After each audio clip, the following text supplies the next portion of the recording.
इस वक्त की बड़ी खबर आ रही है कि पीएफ निकालना हुआ अब आसान। ईपीएफओ के नियमों में हुआ है बड़ा बदलाव। जी हां, अब 100% तक पीएफ निकालने की मिली है मंजूरी।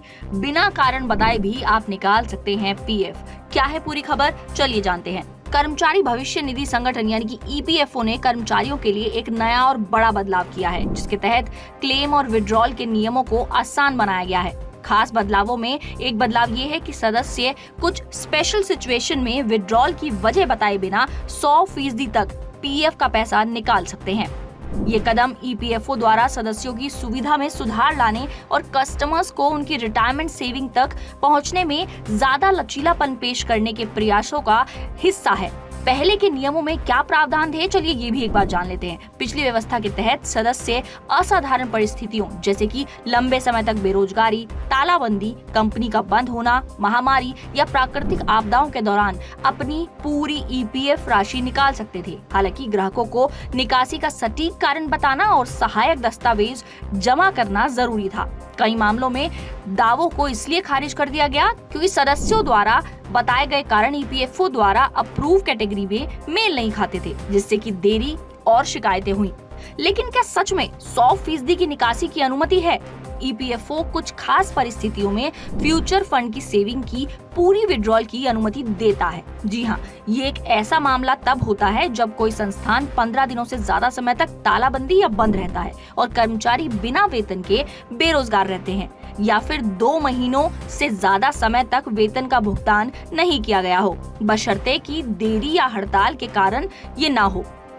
ऐसे मामलों में कंपनी को फॉर्म ए और फॉर्म बी में सर्टिफिकेट पेश करना जरूरी होता है। जिन सदस्यों को सर्विस फ्री कर दिया गया है या बर्खास्त कर दिया गया है या उनकी छटनी कर दी गई है और उन्होंने कोर्ट में कोई कार्रवाई को चुनौती दी है, वे भी पूरी निकासी के लिए योग्य हैं। उन्हें कोर्ट में दायर याचिका की एक प्रति और मामले की देरी होने की लंबित होने की पुष्टि करने वाला प्रमाण पत्र जमा करना होगा। एक और योग्यता के तहत जब कोई संस्थान 6 महीने से ज्यादा समय तक बंद रहता है और कर्मचारी बेरोजगार रहते हैं, ऐसे मामलों में कंपनी सर्टिफिकेट जरूरी होते हैं। सदस्य या परिवार के सदस्यों के मेडिकल इलाज के लिए भी 100% अमाउंट निकालने की अनुमति दी गई है। इस तरह के क्लेम के लिए कंपनी और उपचार करने वाले डॉक्टर दोनों की ओर से साइंड डॉक्यूमेंट की जरूरत होती है। नए नियमों के तहत क्या बदलाव हुए हैं, चलिए ये भी जानते हैं। 13 अक्टूबर 2025 की सरकारी अधिसूचना के अनुसार ईपीएफओ ने विशेष परिस्थितियों वाली कैटेगरी के तहत निकासी के कारण को स्पष्ट करने की सदस्यों की जरूरत को हटा दिया है। नोटिफिकेशन में कहा गया है कि पहले विशेष परिस्थितियों के तहत सदस्य को आंशिक यानी कि थोड़ी सी निकासी के लिए भी कारण को स्पष्ट करना जरूरी था।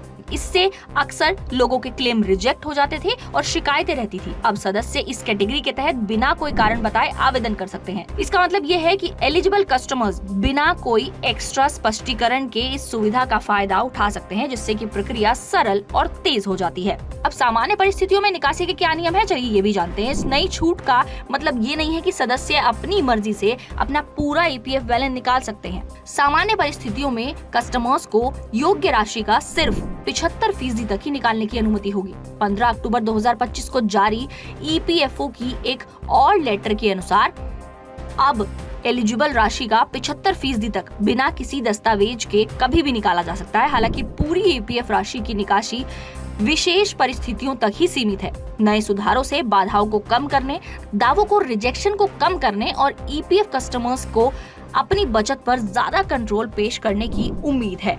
आपकी इस पर क्या राय है? आपको क्या लगता है ये जो नया बदलाव हुआ है ये कैसा है? इस पर हमें कमेंट करके जरूर बताएं।